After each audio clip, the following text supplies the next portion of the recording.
125 years. I'm thinking about it. And then I think about that, a lot has happened here. There's a lot of memory. There's a lot of legacy. And I have a couple of questions here. Prof had said he's looking for someone who's 100 years. I'm looking around the room. I'm looking around the room. I can't seem to find any, but I hope you have the knowledge. So let's start with our trivia this particular evening. As they decided to start the Nairobi Club, which year was the club started? Let me come to this particular side of the table. She's pensive. She has her hand on her chin. I'm sure she's thinking about it. She knows the answer. What year did the club begin? 125 years ago. That is a smart answer. A round of applause. We're giving her an A for agility, but bado nimerudi hapa. The math must math. The mathematics must math. So what year was it 125 years ago? My goodness.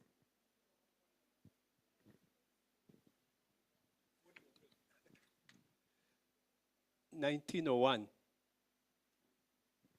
Thank you so much. 1901 it is. But before 1901, there's a meeting that took place. They sat down, thought about starting this particular club. It was a meeting of minds. And once they did that, they were like, yes, we shall start on this particular journey and form this particular club. When was that meeting? When did it take place? I can see him like, yeah, that's why I had to come here. What year did that meeting take place for them to decide that they'll start the Nairobi Club? I can tell you, no, we can't go 125 years ago. That one's gone. Next answer. Maybe 1900? Okay, 1900. Fair attempt. Let me come closer to this particular side. We've made eye contact. You know, that's what happens when you're the MC. You almost feel like a high school teacher. Because you make eye contact, and then they look down. You remember that? Who has the answer? They look at you, and you see them, they look down. Now we made eye contact. Here we are. So he didn't get the question. I repeat. Okay, so there's a meeting that took place, and in that particular meeting is when they decided that they would actually take steps to start the Nairobi Club. That's the meeting that set all of this in motion. It has been documented, by the way. All of this is in your books right here. Yes, he's like phoning a friend. Who knows? Who knows? Telling you these things. Oh, you know. Okay. As I deliberate here on that meeting, let me come closer to this particular side. What year did that meeting take place? If I answer correctly, will you pay me? Our finance director, yes. Yes. You'll be paid. Not by me, but you'll be paid. How much? Let's get the answer first. 1899. Wow. A round of applause for Hata Fadhali. It is indeed 1899. And the exact date is 14th of October in 1899. Don't worry, I'm talking to finance. Tunatuma kwa namba gani ya M-Pesa? Ile ingine? Don't worry, we've got you on that. The last one before we get into our first raffle and proceed to dinner. Still on the founding of this particular legacy. Let me stop at this particular table right here. I have a good feeling. I can hear a giggle. I don't know if that giggle is in confidence or like just skip to the next table. I'm not sure. Next table. I've landed here. This particular club was brought into being by two businessmen. Yeah? They were proprietors of another prestigious Kenyan institution. Who are these particular businessmen, and which other club did they run? Two businessmen. Okay, let me give you the microphone, you know. Oh, not yet? Are you ready? Here we go. Who are the two businessmen, and what other institution did they run? So most likely Mombasa Club. The two businessmen, give us a minute. The minute is called ChatGPT. But as he gets that particular minute, he is indeed correct. It is the Mombasa Club. And those two gentlemen were Boosted and Ridley. They're the ones who came together, sat down, formed this, And we're also running the Mombasa Club. A round of applause for all of those who've gotten the answers so far. It is indeed a walk down memory lane. And as we do that, we had talked about purchasing our raffle tickets. We're going to have our first giveaway, just one, before we jump into dinner. I want to find out if you're ready for that. Do you have our tickets with us? As you get ready for that first particular raffle, I want to find out where the tickets are. Want to make sure it's fully transparent. If you haven't gotten your ticket yet, this would be a good time to do that.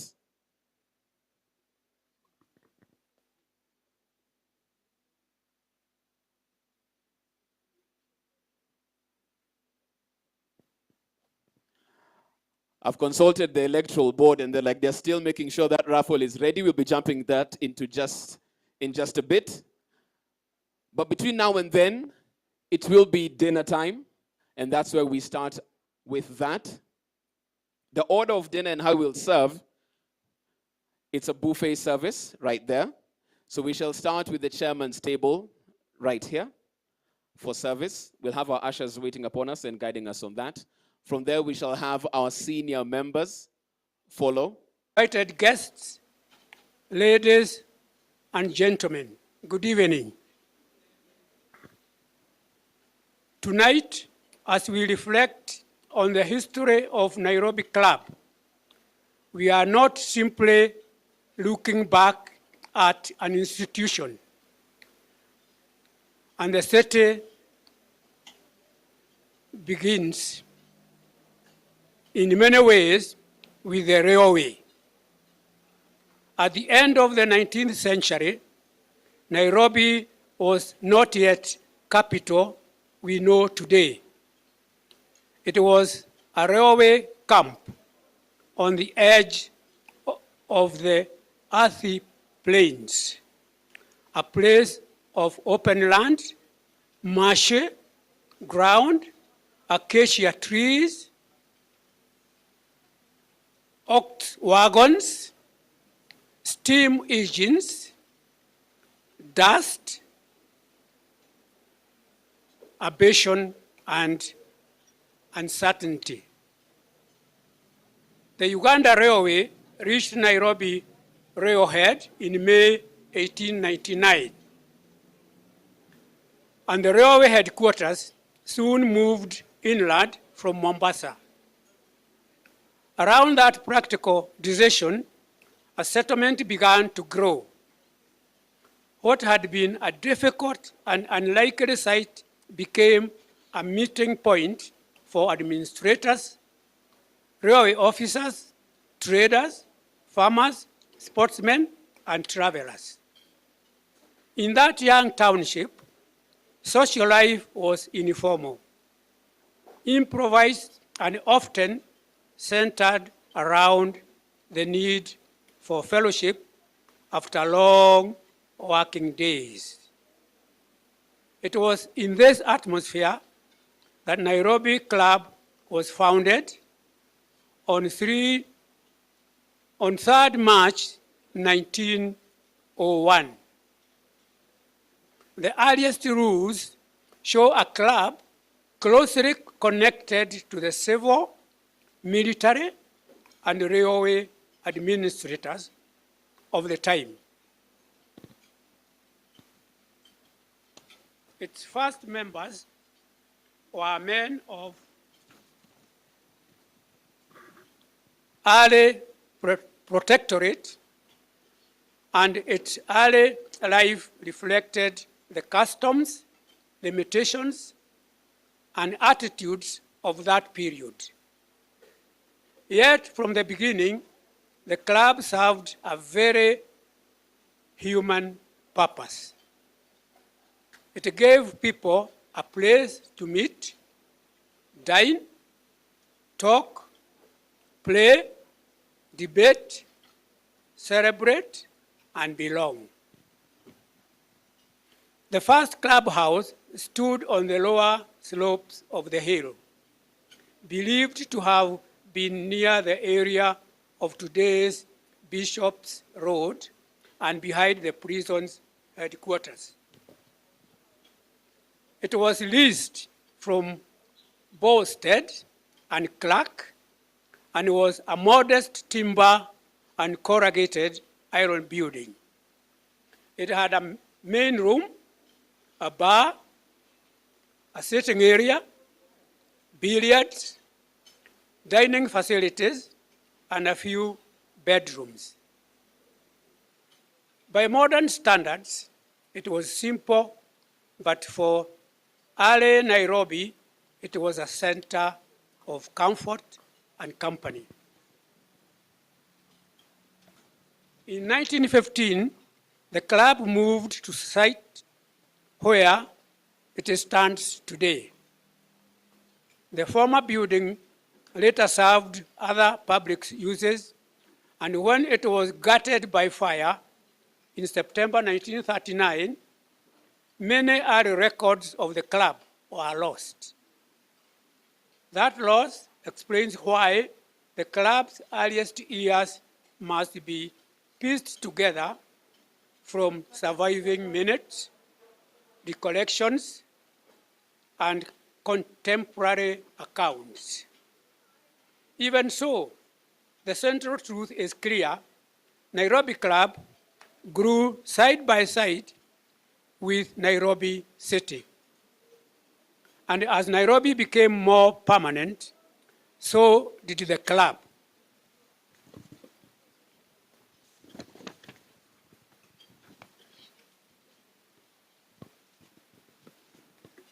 As the town developed, the club developed with it.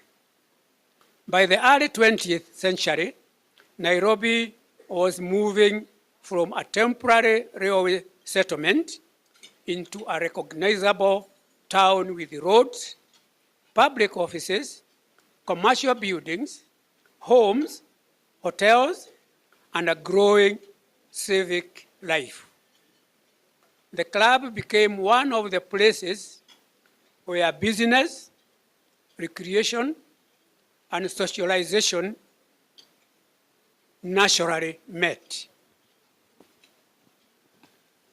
A major part of this identity was sport. The Gymkhana grounds associated with the club from the early years became central to outdoor recreation, cricket, tennis, billiards, snooker, bowls, squash, and later fitness activities all formed part of the club's character.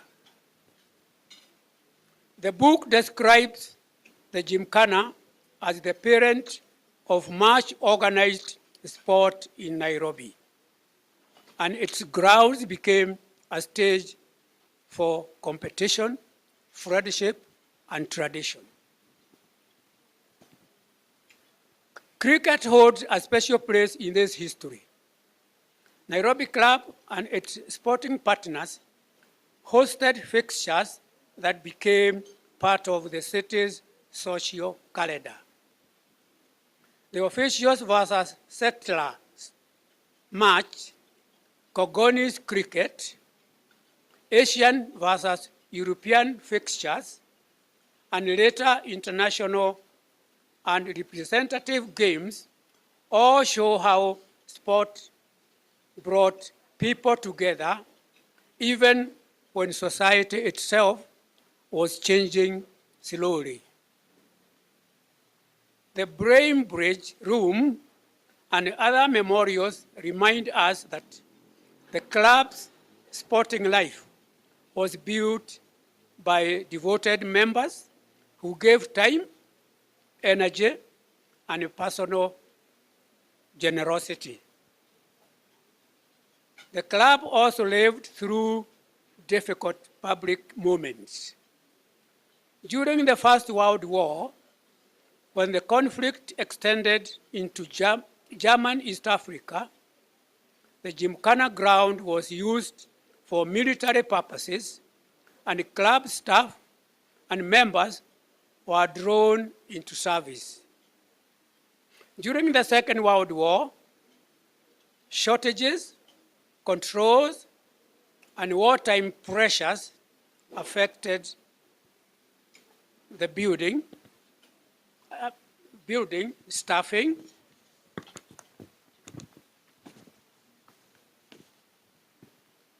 supplies, yet the club continued to function as a place of stability, service, and companionship. The story is also a story of buildings, finance, and constant improvement. From the early wooden clubhouse, the club expanded into more permanent premises. It invested in dining spaces, bars, lodges, accommodation, staff quarters, sports facilities, the library, and later modern amenities. The records show that committees repeatedly balanced ambition with financial caution, with subscriptions, building controls, land issues, and development priorities. Through all this, the club's strength was not only in the buildings, it was in the culture created inside them. The committees that served, the members who volunteered, the staff who kept the institution running, and the traditions that gave the club its rhythm. The book gives special attention to a long-serving staff, including the introduction of staff welfare arrangements and long service recognition. This reminds us that the history of Nairobi Club belongs not only to office bearers, but also to the many employees whose loyalty made daily club life possible.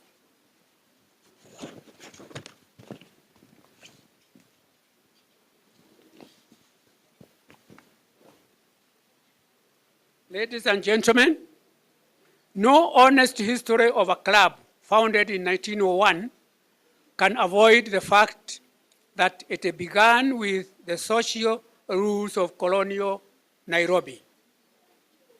Its early membership rules were restrictive and reflected a world very different from the Kenya of today.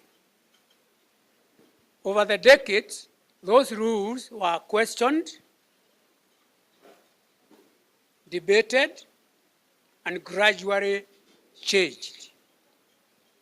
The chapter titled Changing the Rules is one of the most important parts of the book because it shows an institution being forced by time, by conscience, and by national change to re-examine itself.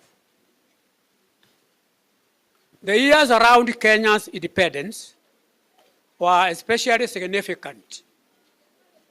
In the early 1960s, members debated the admission of guests and members beyond the old ratio restrictions.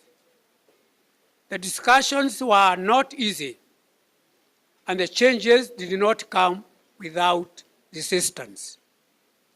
Yet the direction of history was unmistakable. After independence, the club moved to recognize Kenya's new leadership and diplomatic community. In December 1963, Jomo Kenyatta was invited to honorary membership as Prime Minister. And in 1964, cabinet ministers were invited while holding office. Heads of foreign missions were also brought into the club's circle of honorary and full membership. These developments marked a turning point. Nairobi Club could not remain a relic of an earlier Nairobi. It had to become part of the new Kenya. Its continuing relevance depended on its willingness to open the doors more widely, modernize its governance, strengthen its amenities, and welcome diversity of the city around it. The story of the club after 1963 is therefore one of adaptation, maintaining tradition while learning to belong to an independent nation.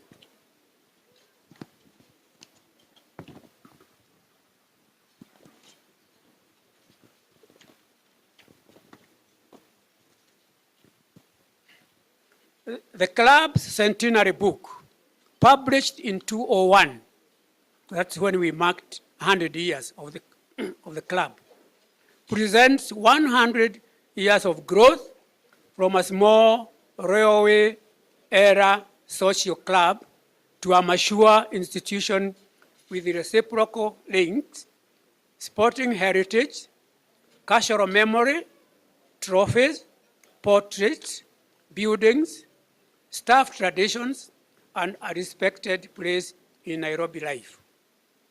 It records dinners and debates, victories and difficulties, repairs and expansions, characters and committees, and the gradual movement from exclusivity towards broader civic relevance. Today, as Nairobi Club celebrates the continuing journey, the lesson of this history is clear. Institutions endure when they remember where they came from.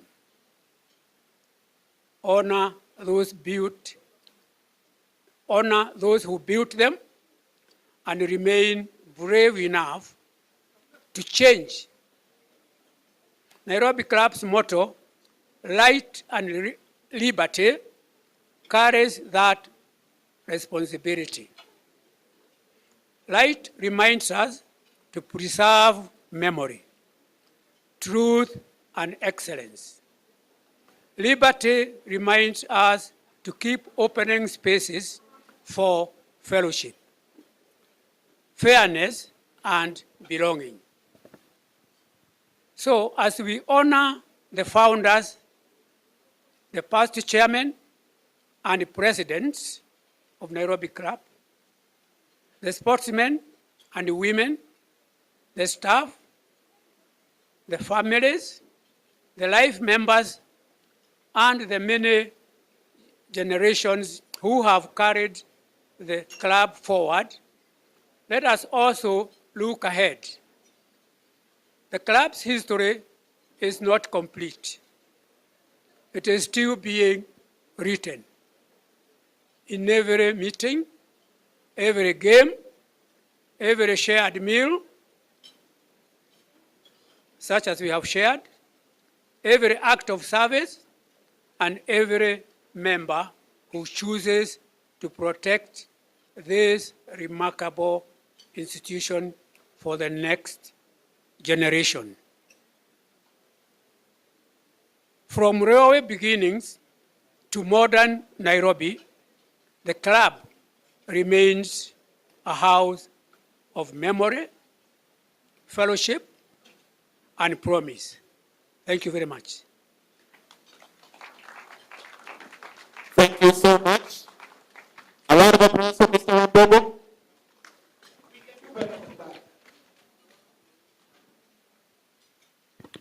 Thank you so much. A round of applause for Mr. Wambogo tafadhali.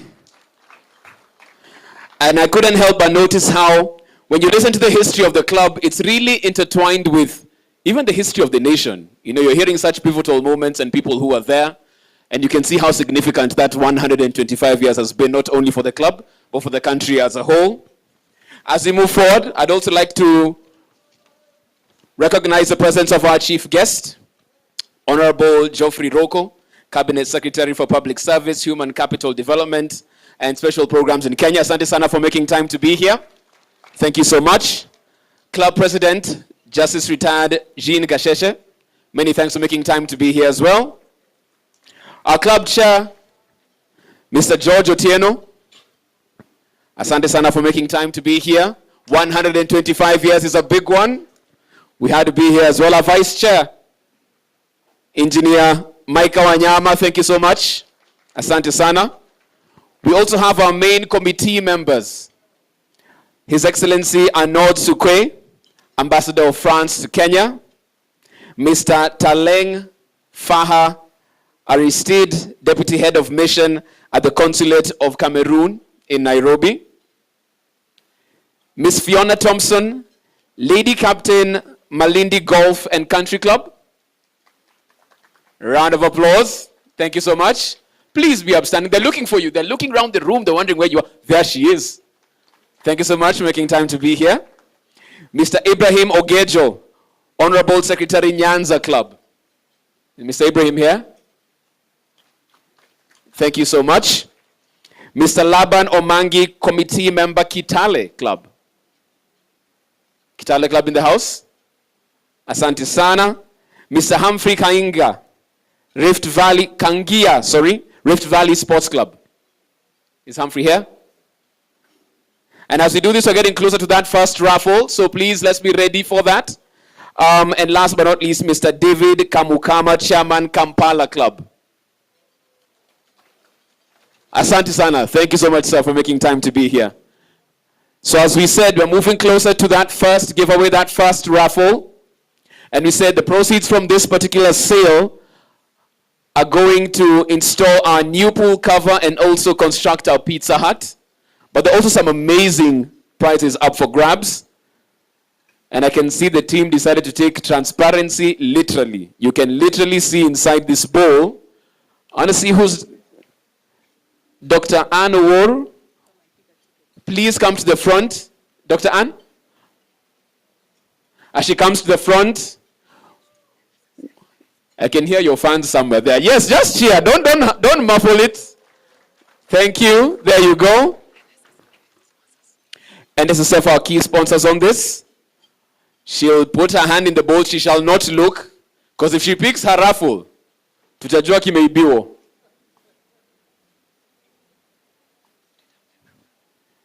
Is this your lucky night? A Glenlivet hamper up for grabs. Daktari working that suspense, slowly unraveling that ticket.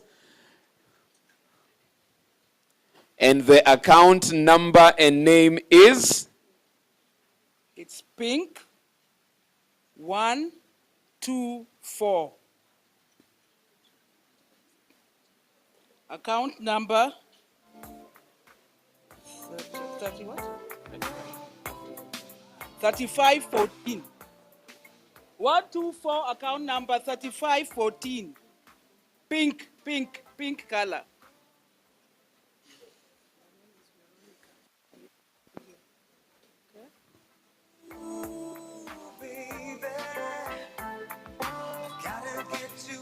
Kinyanjui, Mr. Kinyanjui.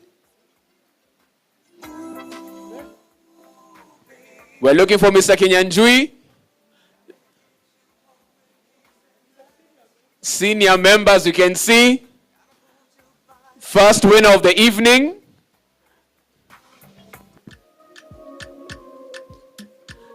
And I don't know why. Everyone is wondering whether it's their ticket. No, it's not yours. That gentleman is the winner. A round of applause for Mr. Kinyanjui tafadhali as he comes to the front. And he gets himself an amazing hamper, all courtesy of Glenlivet. A senior member, as you can see, still has that lucky hand.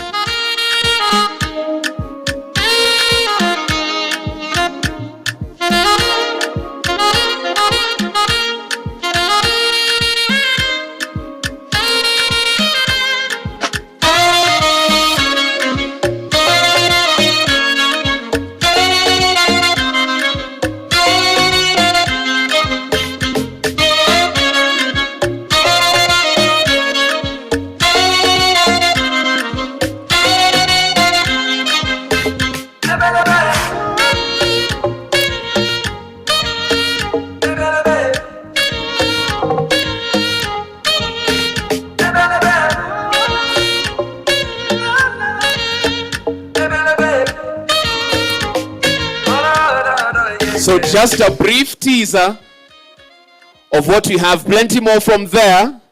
If you haven't gotten your ticket, I suggest you get yours. As you can see, Mr. Kinyanjui was in it to win it, and of course walking away first winner of the evening. But we'll move the program right along, and at this particular juncture, you can see his fans right there.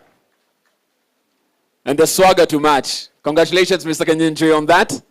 I'd like to call on stage our chair, Mr. George Otieno, who will in turn invite our chief guest. A round of applause of our chair as he comes to the stage. 125 years, we keep clapping, we keep clapping. Thank you, MC. Honorable Geoffrey Ruku, CS Public Service, representing the President of the Republic of Kenya, Dr. Samoei Ruto, members, partners, and friends of Nairobi Club, distinguished ladies and gentlemen. It gives me immense pride and gratitude to address you as we celebrate a truly historic and symbolic milestone, 125 years of the Nairobi Club. Reaching 125 years is not merely about longevity. It is a testament of the resilience, excellence, tradition, and the unwavering commitment of generations of members, leaders, staff, stakeholders who have shaped this great institution since its establishment in 1901. We thank the founders for this noble vision.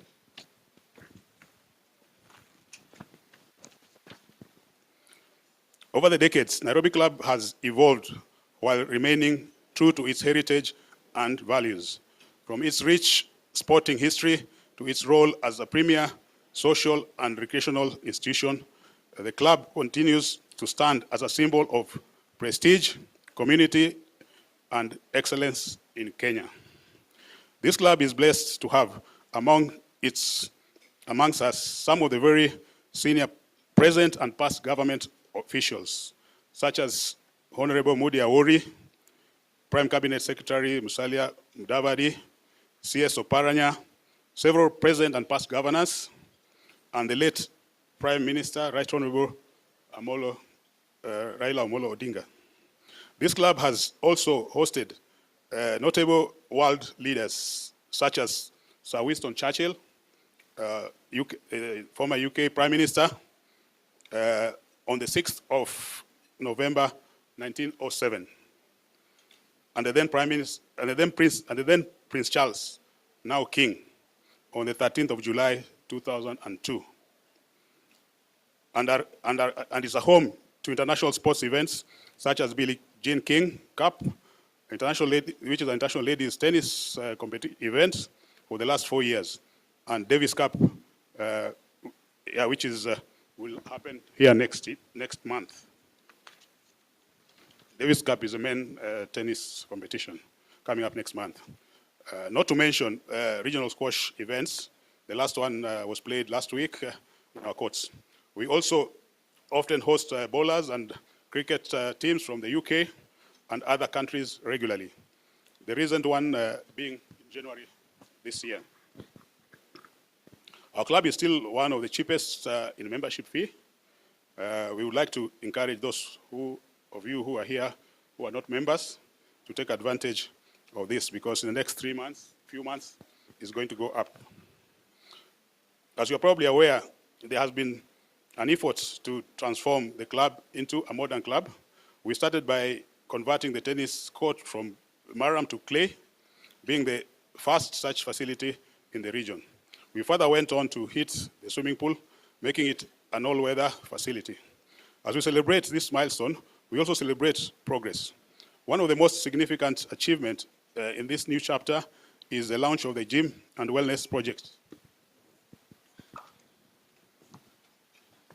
A transformative investment that reflects our vision for the future. The project is more than just a modern facility.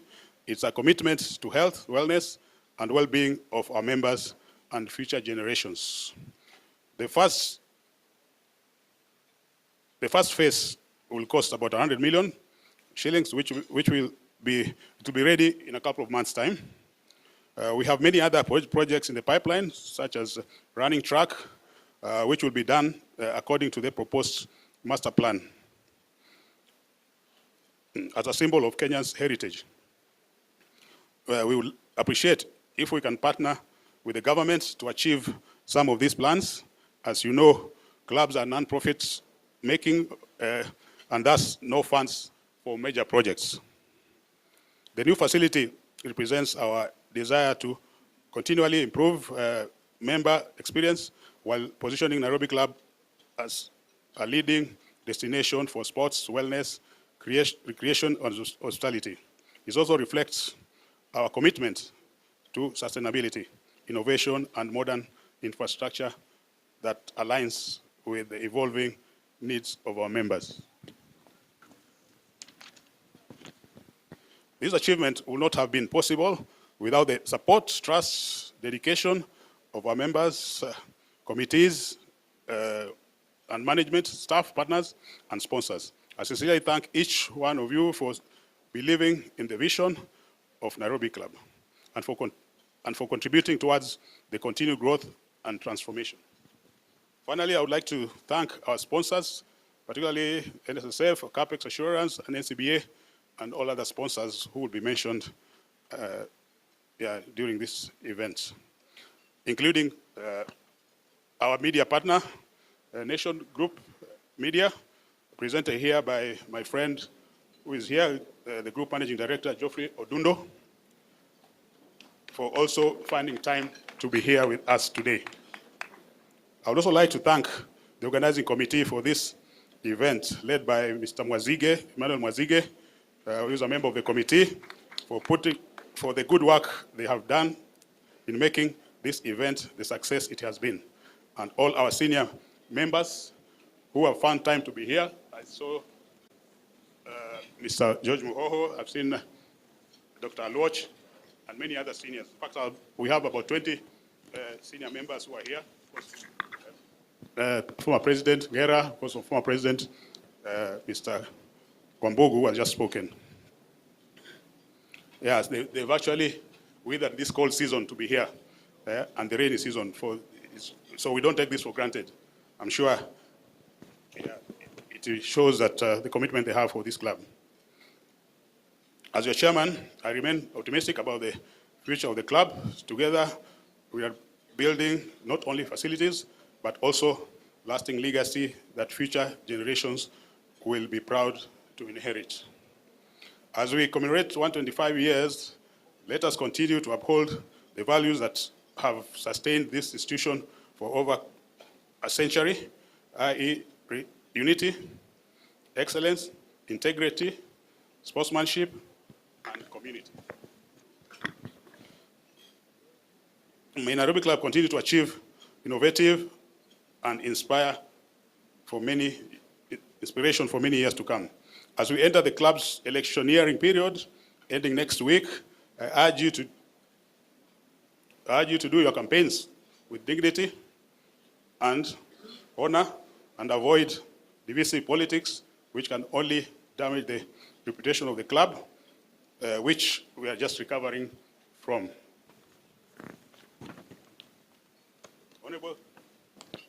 Honorable CS, kindly convey our gratitude to the President for honoring our invitation through you as a guest of honor. We highly appreciate that kind gesture. Thank you very much. And have a very welcome. Have a good evening. I would like then to invite the President of the club for the First Lady President of the club to make some few remarks.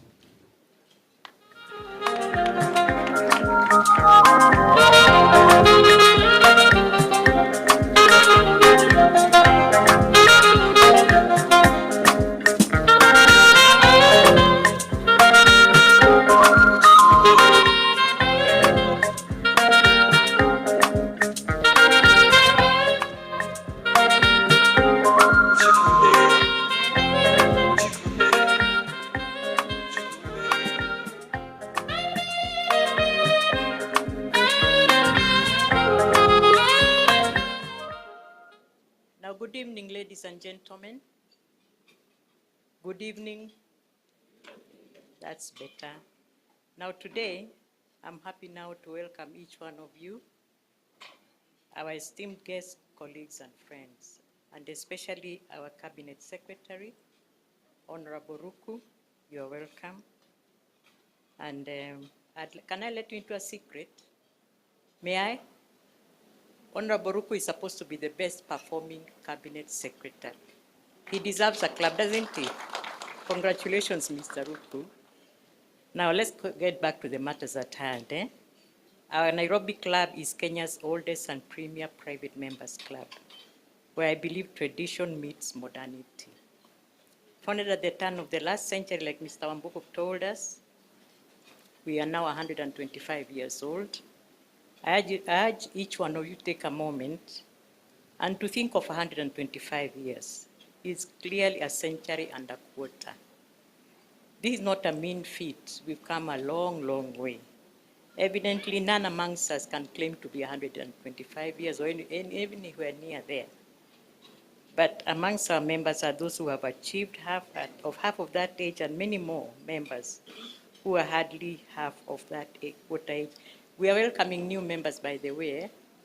The younger, the better.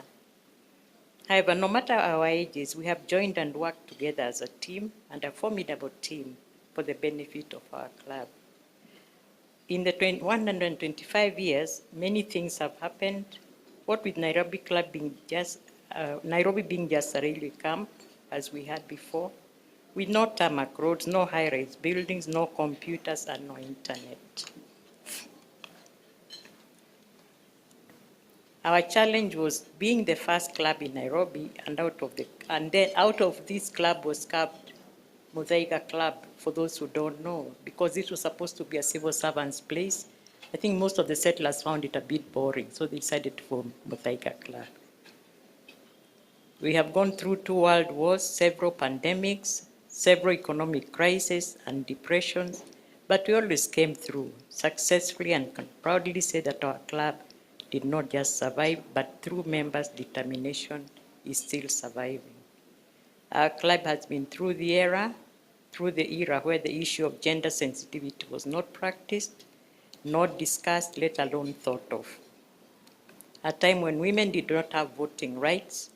Evidently, this is now a thing in the past.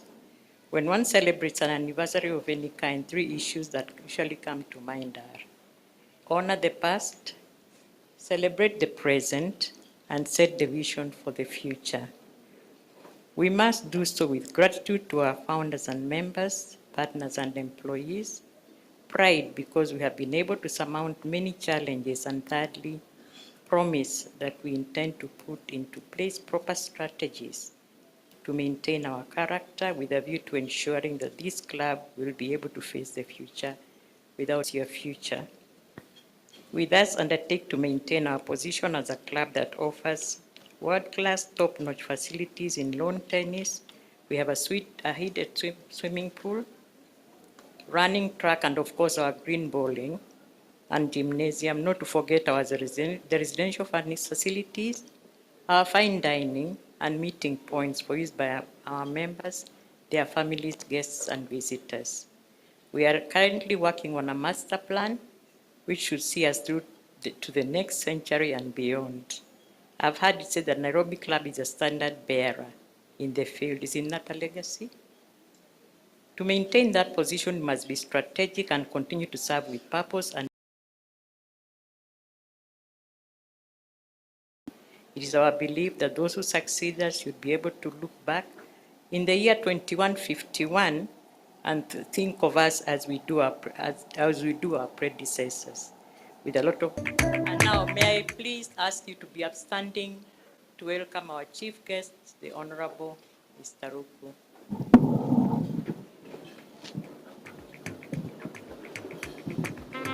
The senior government officials who may be here, the chairman of Nairobi Club, Mr. George Otieno, the distinguished members of the main committee, the sponsors and partners of Nairobi Club, members of Nairobi Club and staff, ladies and gentlemen, good evening. Good evening, amjambo. Muko sawa sawa? First, on behalf of His Excellency the President of Kenya, William Samoei Ruto, I want to thank the leadership of Nairobi Club for organizing this event to commemorate 125 years. Due to the prevailing national duties, but he sent me to represent me today. He sent me with his greetings. Inasimama sawa sawa. So amenituma na salamu mingi sana to the members, to all distinguished members of this club. He's a distinguished, eminent Kenyan who has served this republic with dedication and commitment. I can see Justice retired Modhoga, who has also served this nation with commitment and dedication. And of course, the retired emeritus Justice who has just invited me here, who has also served this nation with commitment and dedication, and many other distinguished members who are here who have served this nation with commitment and dedication. And the President of Kenya, I thank you all for your service. I appreciate the leadership of the club by the chairman, Mr. John Otieno, the main committee, and members for inviting the President to grace this gracious occasion. Also, it is with great honor for me as a Cabinet Secretary for Public Service, Human Capital Development, and Special Program to join you in making this historic milestone, which underlines the progress and the vision of the founders and leadership that has made the club thrive over a century. I recognize your commitment. I recognize your dedication. And I recognize the cohesion that has built the high-end reputation of Nairobi Club and its programs. I further congratulate the Nairobi Club on attaining 125 years, serving its members and the community with utmost excellence and determination, and for being one of the African oldest members club. Nairobi Club is one of the Kenyans' long-standing and respected institution. Your rich heritage, resilience, contribution to society, and are remarkable, and many institutions have come and gone, but still, this club has not only been consistent in service, but also listen as an example of proper leadership, succession, and corporate management. I commend the founders of the club for their vision of establishing this institution when the city of Nairobi was just being born. Since then, Nairobi Club has made an immense contribution, networking, social interaction, and community building. This club has built successful partnerships with sports stakeholders, sharing talent, sports, and healthy lifestyles is enviable. Eminent members of this club, I further acknowledge friends in public service. This is exemplified in the club's strong association and membership that some of the Kenya notable leaders associated with the club include the former Vice President, His Excellency Mundi Awori, former Prime Minister, the late Raila Amolo Odinga, Prime Cabinet Secretary, His Excellency Musalia Mudavadi, Cabinet Secretaries for Cooperatives, Honorable Wycliffe Obaranya, governors, and other sitting and former state officials. This membership underlines the formidable trust that public servants and national leaders have in the club's leadership and services. I thank you for building such powerful public image over the years, 125 years. Distinguished ladies and members, distinguished leaders and members. Recently, the President of the Republic of Kenya encouraged leaders to go to the gym and check their weight. Si ndio hiyo? Na mimi pia niko hapo. I'm trying also to and I agree with him. And often I have taken a few sessions in the gym, and I commend this club for investing in the gym and wellness project. The project is forward-looking investment in the members' well-being and also in recognition of emerging lifestyle challenges that many citizens continue to face. Wellness and healthy living are increasingly important considerations in contemporary society and must not be trivialized.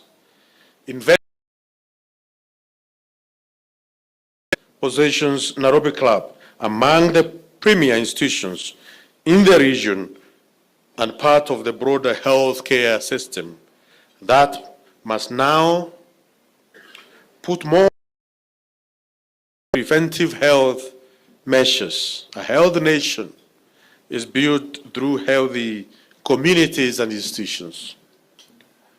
Ladies and gentlemen, it is important to note that the government is equally investing in wellness and mental health of public servants, which my ministry is keen and take very seriously. The Wellness and Counseling Directorate in the Ministry of Public Service, Human Capital Development, and Special Programs has adequate psychosocial counselors to continually provide support to all government workers when the need arises. The ministry also trains mental health and a human capital that is strong and capable of driving the nation's development and progress of its members. I encourage you to invest in sustainable infrastructure and innovation that is adaptive and member-focused for continued growth. Distinguished leaders and members, I encourage you to uphold integrity, excellence, unity, sportsmanship, and community spirit. I also urge the younger generations to preserve and build upon the club's legacy. I am confident in the Nairobi Club's continued growth and success, and I encourage the club to remain a benchmark for the hospitality excellence, wellness, sports, and social engagement. I'm very convinced that this club will continue thriving for many decades to come, to witness the next 125 years celebration. Ladies and gentlemen, as I cross, I again, on behalf of His Excellency the President of Kenya, congratulate Nairobi Club on your 125 years anniversary and wish you continued success, prosperity, and growth. I thank all guests and participants for being part of this celebration and for supporting Nairobi Club and its program. Long live Nairobi Club, and God bless you all. God bless the Republic of Kenya. God bless the President of the Republic of Kenya, His Excellency President William Ruto. Asanteni sana. Mungu awabariki. Yangu imeisha. Mimi nilikuwa mtumwa na nimetumika. Si ndio hiyo?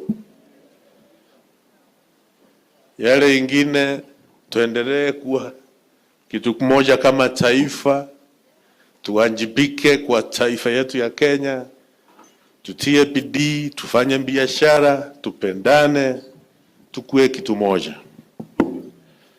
Na hii mwaka ambao inayokuja, we continue preaching unity and peace of the nation so that we have only one nation, all of us. Na tuko na jukumu ya kuhakikisha kwamba nchi yetu ya Kenya will remain progressive. Watoto wetu watapata nchi ambayo iko sawa sawa. Kwa hivyo jameni, nawaomba sisi zote, because I can see very senior people here with enormous capacity to do many good things. Let's do good for our nation. Na wale ambao wako kwa serikali, tuendelee kuwajibika. I'm the minister in charge of the customer care desk of the government. Let's do what is right in our job stations. We serve the people of the Republic of Kenya with excellence. And that is exactly what the President of Kenya is doing, waking up very early, moving from one corner to the other, replying and answering questions on what he promised the people of Kenya, what he has done, what he's going to do, and he is doing a very excellent job. Kwa hivyo zote tuunge mkono kiongozi wetu wa taifa Mheshimiwa William Ruto. Na nikimalizia, hata kama tuko Nairobi Club na hakuna siasa, na mimi siongei siasa, juu mimi ni waziri, mambo ni tuta. Si ndio hiyo? Ama namna gani?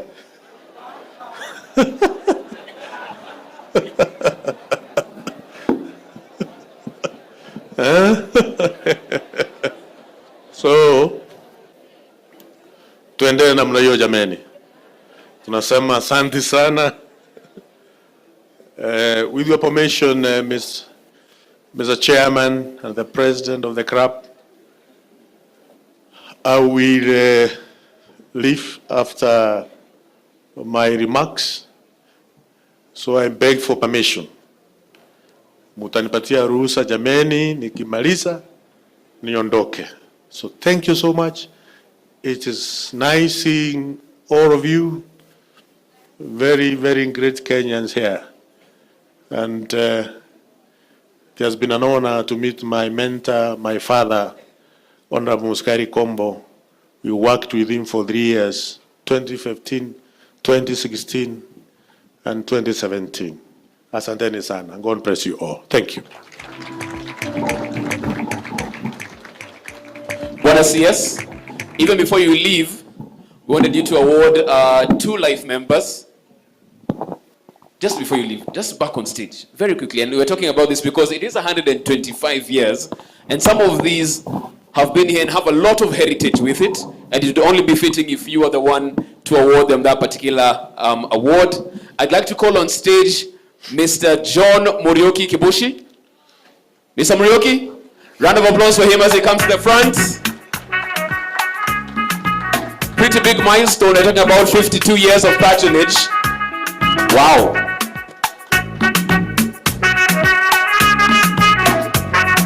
Let's keep the applause going. We know how we did it 125 years. Until he gets to the front. Fantastic. There you go. As he's given his prize. A big round of applause for Mr. Muriuki right there. And asante sana bwana CS. Pongezi mingi sana. Makofi jameni. Makofi. Asante sana. After Mr. Muriuki, next up is Mr. George K. Muhoho.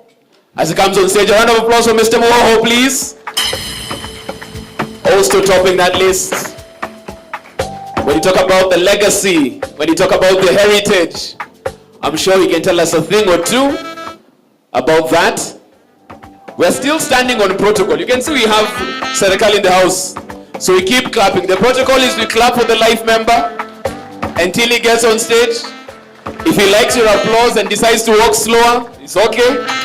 But we keep it going until he comes to the front. Congratulations, sir. Uncle George is one of the eminent persons and my great friend.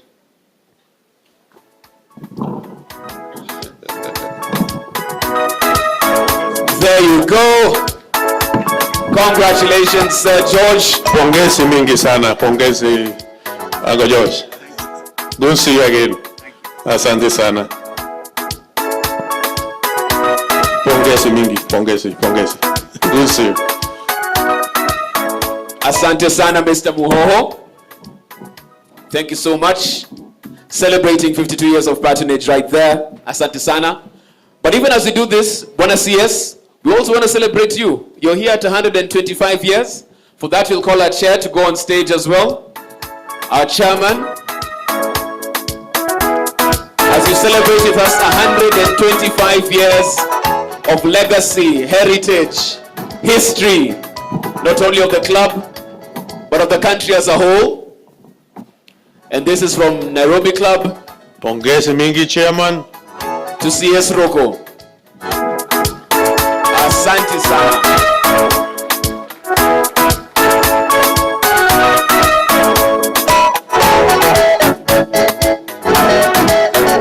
A round of applause for Bwana CS, tafadhali.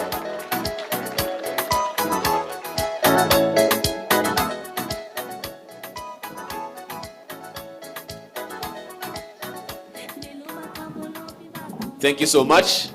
Asante sana. Our chance, yes, thank you so much. Yes, Bwana CS, asante sana. As he takes his seat, I want to get back to the program at hand because we said there's some prizes that are up for grabs. And I can see some people still buying their raffle tickets because they have seen, indeed, it is true. Let me find out very quickly where we're going to next on this.